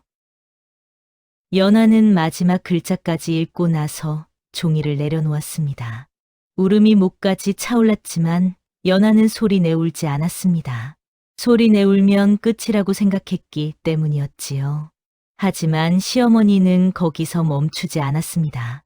망한 집안 딸이 우리 집안 기운을 깎아먹는다. 대를 이을 아이 하나 못 낳고 시어머니의 목소리는 마당까지 울려 퍼졌습니다. 친척들은 고개를 떨구었고 아이는 상황을 몰라 멀뚱히 연하를 바라보았습니다. 그 시선이 연하의 가슴을 더 찢었습니다. 연하는 마지막 자존심을 지키려 애썼지만 눈물이 볼을 타고 흘러내렸지요. 시어머니는 차갑게 말했습니다. 오늘 안으로 나가거라. 해가 기울기도 전에 연하는 짐을 싸라는 명을 받았습니다. 하지만 시댁은 호수며 장신구며 죄다 빼앗았습니다. 연하가 가져온 비단 이불도 은비녀도 심지어 친정에서 물려받은 놀이개까지 모두 빼앗겼지요. 내가 가져온 것이 뭐가 있다고 가져가려 하느냐? 시어머니의 말에 연하는 아무 대꾸도 하지 못했습니다. 남은 것은 젖은 보자기 하나뿐이었습니다. 연하는 그 보자기에 옷가지 몇 벌을 담았지요. 마당으로 나서는 연하를 보며 시어머니는 마지막 한마디를 던졌습니다. 신발도 필요 없다. 내 발로 나가라. 하인이 연하의 신발까지 벗기려 했습니다. 연하는 기가 막혔지만 더 이상 버틸 힘이 없었습니다. 연하는 맨발로 대문을 향해 걸어갔지요. 기와집에서 맨발로 쫓겨나는 며느리. 그것이 바로 연하의 마지막 모습이었습니다. 대문을 나서는 순간 하늘에서 비가 내리기 시작했습니다. 차가운 빗줄기가 연하의 얼굴을 때렸고 흙탕물이 발을 적셨습니다. 대문이 쾅 하고 닫히는 소리가 등 뒤에서 울렸지요. 연하는 그 자리에 서서 울지도 못하고 걷지도 못했습니다. 그때였습니다. 뒤에서 발소리 하나가 따라 나왔습니다. 마님, 돌쇠였습니다. 정씨 가문에서 일하던 머슴이었지요. 돌쇠는 말없이 자기가 신고 있던 헌집신을 벗었습니다. 그리고 연하 앞에 무릎을 꿇고 그 집신을 연하의 발에 신겨주었습니다. 마님, 발부터 살리셔야 합니다. 집신은 낡고 해져서 발 뒤꿈치가 다 드러났지만 그것이 연하에게는 세상에서 가장 따뜻한 것처럼 느껴졌습니다. 연하의 눈물이 그제야 주르르 떨어졌습니다. 그동안 꾹 참았던 울음이 터져 나왔지요. 돌쇠는 아무 말 없이 연하의 보자기를 들고 앞장섰습니다. 비는 더 세차게 내렸고 두 사람의 발걸음은 흙탕길 위에 깊이 박혔습니다. 둘은 마을 끝 버려진 당집으로 몸을 피했습니다. 지붕은 반쯤 무너져 있었고 벽은 금이 가 있었습니다. 하지만 비를 피할 수 있는 곳은 그곳밖에 없었지요. 돌쇠는 마른 나뭇가지를 주워 모아 작은 불을 피웠습니다. 연하는 불빛을 바라보며 멍하니 앉아 있었습니다. 마님, 옷을 말리셔야 합니다. 돌쇠의 말에 연하는 고개를 저었습니다. 괜찮다. 하지만 돌쇠는 자신의 웃옷을 벗어 연하에게 덮어주었습니다. 그리고 문 앞에 앉아 밤새 비와 짐승 소리를 막았지요. 연하는 그날 밤 처음으로 깨달았습니다. 나를 사람으로 보는 건 저 사내뿐이구나. 시댁에서는 며느리로, 남편에게는 의무로, 친척들에게는 구경거리로만 여겨졌던 연하였습니다. 하지만 돌쇠는 연하를 한 사람으로 대했지요. 다음 날 아침 당집 근처에서 인기척이 났습니다. 연아와 돌쇠는 긴장하며 문틈으로 밖을 살폈습니다. 작은 그림자 하나가 당집 쪽으로 다가오고 있었지요. 제삿날 질문했던 그 아이였습니다. 아이는 두리번거리다 당집 문 앞에 섰습니다. 그리고 작은 목소리로 불렀지요. 큰어머니? 연아는 문을 열었습니다. 아이는 품속에서 작은 주먹밥 2개를 꺼내 연아에게 내밀었습니다. 큰어머니, 배고프죠? 이거 먹어요. 연아는 울컥했습니다. 아이의 작은 손에 들린 주먹밥이 세상 그 무엇보다 귀하게 느껴졌지요. 하지만 돌쇠는 급히 아이를 당집 안으로 끌어들이며 낮게 말했습니다. 아무에게도 말하지 마라. 내가 여기 온 것도 마님을 본 것도. 아이는 고개를 끄덕였습니다. 하지만 아이의 눈에는 두려움이 가득했습니다. 할머니가 무서워요. 큰어머니 찾으면 큰어머니도 맞을 것 같아요. 연아는 아이를 꼭 안아주었습니다. 그리고 말했지요. 괜찮다. 내가 여기 온 것은 우리만 아는 비밀이란다. 아이는 주먹밥을 놓고 조용히 당집을 빠져나갔습니다. 돌쇠는 아이가 완전히 사라질 때까지 문 앞을 지켰지요. 당집에서 사흘이 지났습니다. 돌쇠는 날마다 마을로 나가 품팔이를 했습니다. 짐을 나르고 밭을 갈고 장작을 패며 겨우 한 끼 거리를 벌어왔지요. 하지만 연아는 당집에만 숨어 있을 수 없다는 것을 알았습니다. 어느 날 저녁 연아는 돌쇠에게 말했습니다. 나도 손을 놀리겠다. 돌쇠는 깜짝 놀라 말렸습니다. 마님, 아직 시댁 눈을 피해야 합니다. 하지만 연아는 단호했습니다. 숨어만 있으면 죽는 것과 다를 바 없다. 나도 살아야 한다. 연아는 바느질과 음식 솜씨가 뛰어났습니다. 시댁에서 제사 음식을 도맡아 하던 솜씨였지요. 연아는 장터 뒷골목에 작은 밥상을 내기로 했습니다. 돌쇠는 힘으로 사람들을 불러 모았고 연아는 음식으로 사람들의 입을 사로잡았습니다. 처음에는 하루 한 끼도 팔기 어려웠지만 며칠 지나지 않아 소문이 퍼졌습니다. 장터 뒷골목에 맛있는 밥상이 생겼다더라. 연아와 돌쇠는 조금씩 살아가는 법을 찾아가기 시작했습니다. 두 사람은 말없이 서로를 지탱하며 하루하루를 버텼지요.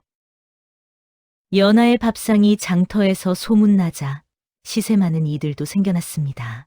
어느 날 장터의 악한들이 일부러 밥상을 찾아왔습니다. 밥을 먹고는 값을 떼먹으려 했지요. 이게 무슨 맛이냐? 돈을 받을 생각을 하느냐? 악한들은 일부러 밥상을 엎으려 했습니다. 돌쇠가 나서려 하자 연아가 손을 잡아 말렸습니다. 잠깐만. 연아는 침착하게 악한들을 바라보며 말했습니다. 이 밥을 드신 분들께 물어보겠습니다. 맛이 없었습니까? 주변에 있던 사람들이 하나둘 고개를 저었습니다. 아니, 맛있었소. 저도 어제도 먹었는데 맛있더군. 악한들은 당황했습니다. 연아는 차분하게 말을 이었지요. 증인 없이도 진실은 남는 법입니다. 여러분이 보시기에 누가 거짓말을 하는지 분명하지 않습니까? 사람들의 시선이 악한들에게 쏠렸습니다. 악한들은 결국 돈을 내고 슬그머니 자리를 떴지요. 연아는 그날 처음으로 작은 정의를 세웠습니다. 사람들은 연아의 밥상을 더욱 믿게 되었고 연아는 조금씩 자신감을 되찾아갔습니다. 소문은 빠르게 퍼졌습니다. 쫓겨난 정씨 댁며느리가 장터에서 밥장사를 한다더라. 그 소문은 결국 시어머니의 귀에까지 들어갔습니다.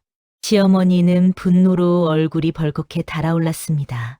쫓겨난 며느리가 장터에서 발붙인다? 우리 집안 체면이 말이 아니구나. 시어머니는 즉시 아이를 불렀습니다. 제삿날 질문했던 그 아이였지요. 내가 그 며느리를 만난 적이 있느냐? 아이는 깜짝 놀라 고개를 저었습니다. 아니에요, 할머니. 하지만 시어머니는 매섭게 아이를 노려보며 말했습니다. 거짓말하면 매를 맞을 줄 알아라. 내가 주먹밥을 싹 간 것을 내가 모를 줄 아느냐? 아이는 겁에 질렸습니다. 시어머니의 눈빛이 무서웠지요. 결국 아이는 떨리는 목소리로 말했습니다. 당집 근처에서 봤어요. 시어머니는 입꼬리를 올렸습니다. 이제 연하를 다시 짓밟을 방법을 찾은 것이었지요. 시어머니는 즉시 관아로 달려갔습니다. 그리고 관아의 아전에게 거짓 고발을 했습니다. 도망 며느리가 제사상 음식을 훔쳐갔습니다. 집안 물건도 빼돌렸습니다. 아전은 의아해했습니다. 증거가 있습니까? 시어머니는 당당하게 대답했습니다. 증인이 있습니다. 우리 집안 사람들이 모두 봤습니다. 물론 거짓말이었습니다. 하지만 시어머니는 돈과 권력으로 아전을 움직였지요. 며칠 뒤 포졸들이 당집과 장터를 뒤지기 시작했습니다. 정씨, 댁며느리 연하를 찾는다. 연하와 돌쇠는 급히 당집을 빠져나와 산으로 몸을 숨겼습니다. 포졸들은 장터 밥상까지 뒤엎으며 소란을 피웠지요. 아이는 그 광경을 멀리서 보고 충격을 받았습니다. 내 말 때문에 큰어머니가... 아이는 눈물을 흘리며 집으로 돌아갔습니다. 하지만 시어머니는 아이의 눈물 따위는 신경 쓰지 않았지요. 비 내리는 산길, 포졸들의 발소리가 점점 가까워졌습니다. 연하와 돌쇠는 숨을 죽이며 바위 뒤에 몸을 숨겼습니다. 하지만 포졸들은 집요하게 산을 훑었지요. 이쪽을 더 살펴라. 포졸들이 코앞까지 다가왔습니다. 돌쇠는 결심했습니다. 연하를 살리려면 자신이 미끼가 되어야 한다고 생각한 것이었지요. 마님, 제가 저쪽으로 포졸들을 유인하겠습니다. 마님은 반대쪽으로 가십시오. 연하는 돌쇠의 팔을 붙잡았습니다. 안 된다. 너까지 잃으면 나는 끝이다. 돌쇠는 연하의 손을 잡고 말했습니다. 마님은 살아야 합니다. 마님이 살아야 이 억울함을 풀 수 있습니다. 돌쇠는 연하의 손을 뿌리치고 큰 소리로 포졸들을 향해 달려갔습니다. 이쪽이다. 포졸들은 돌쇠를 쫓아 반대편으로 달려갔고 연하는 눈물을 흘리며 홀로 산을 내려갔습니다. 비는 더 세차게 내렸고 연하의 발걸음은 무겁기만 했지요. 돌쇠는 포졸들에게 잡혔습니다. 하지만 포졸들은 돌쇠가 머슴일 뿐이라는 것을 알고 풀어주었습니다. 그들이 찾는 것은 연하였으니까요. 한편 아이는 집에서 가만히 앉아 있을 수가 없었습니다. 아이는 제삿날을 떠올렸습니다. 이혼장을 꺼낼 때 시어머니가 친척들과 나눴던 속삭임을 기억해낸 것이었지요. 더 큰 가문 따님을 들이면 벼슬길이 열린다. 도령의 앞길을 위해서라도 빨리 새며느리를 들여야지. 아이는 그제야 깨달았습니다. 큰어머니가 쫓겨난 진짜 이유는 아이를 낳지 못해서가 아니었습니다. 시어머니의 욕심 때문이었던 것이지요. 아이는 떨리는 손으로 그 말을 종이에 적었습니다. 언젠가 이 말이 큰어머니를 도울 수 있을 거라고 믿으며 말이지요. 정씨 가문은 이미 새 혼담을 진행하고 있었습니다. 혼담 상대는 고을에서 가장 부유한 김진사댁 딸이었습니다. 김진사는 관아와도 연이 깊었고 재력도 대단했지요. 혼담 자리에서 시어머니는 연하를 이렇게 말했습니다. 전 며느리는 대도 잊지 못하고 도망쳐 가문을 욕보였습니다. 하지만 이번에는 제대로 된 며느리를 맞이하겠습니다. 김진사는 고개를 끄덕이며 말했습니다. 정대감댁과 혼맥을 맺는다면 우리 집안에도 영광이지요. 남편 정도령은 그 자리에 앉아 침묵으로 동조했습니다. 연하에 대한 미안함도 죄책감도 없었지요. 그 혼담은 단순한 혼사가 아니었습니다. 관아, 향반, 재력가가 얽힌 출세 사달이었습니다. 연하의 존재는 그 판을 깨는 걸림돌이었던 것이지요. 연하는 산속 작은 움막에 몸을 숨기고 있었습니다. 돌쇠는 포졸들에게서 풀려난 뒤 연하를 찾아 산을 헤맸습니다. 이틀 만에 둘은 다시 만났지요. 마님, 괜찮으십니까? 연하는 고개를 끄덕였습니다. 하지만 둘 다 지쳐 있었습니다. 그때였습니다. 움막 밖에서 작은 발소리가 들렸습니다. 큰어머니? 아이였습니다. 아이는 몰래 집을 빠져나와 산까지 올라온 것이었지요. 아이는 품속에서 종이 한 장을 꺼내 연하에게 내밀었습니다. 큰어머니, 이거 제가 들은 거예요. 그날 할머니가 한 말이에요. 연하는 종이를 펼쳐 읽었습니다. 더 큰 가문 며느리를 드린다. 도령의 출세를 위해서라도. 연하는 손이 떨렸습니다. 분노보다 먼저 허탈함이 밀려왔지요. 결국 사람을 바꿔 끼우려 했구나. 돌쇠는 이를 악물었습니다. 마님, 이제 싸움은 감정이 아닙니다. 판입니다. 연하는 고개를 들었습니다. 눈빛에는 새로운 결기가 서려 있었지요. 맞다. 이제는 내가 판을 뒤집을 차례다. 아이는 연하의 손을 꼭 잡았습니다. 연하는 아이의 머리를 쓰다듬으며 말했습니다. 고맙다. 내가 아니었으면 나는 끝까지 억울함만 품고 살았을 게다. 아이는 울먹이며 대답했습니다. 큰어머니는 나쁜 사람이 아니에요. 할머니가 나빠요. 연하는 아이를 안아주고 조용히 돌려보냈습니다. 이제 연하에게는 계획이 생겼습니다. 연하는 무작정 관하로 뛰어들지 않았습니다. 증거가 필요했습니다. 단순히 억울하다고 외치는 것만으로는 아무것도 바꿀 수 없다는 것을 알았지요. 연하는 돌쇠에게 말했습니다. 혼담 상대 가문을 알아보자. 그 뒤에 붙은 관리도 돈이 흐르는 길도 모두 찾아내자. 돌쇠는 힘으로 연하는 말과 눈으로 사람을 움직이기 시작했습니다. 장터 상인들에게 물었습니다. 김진사댁이 관아와 어떤 거래를 하는지 아십니까?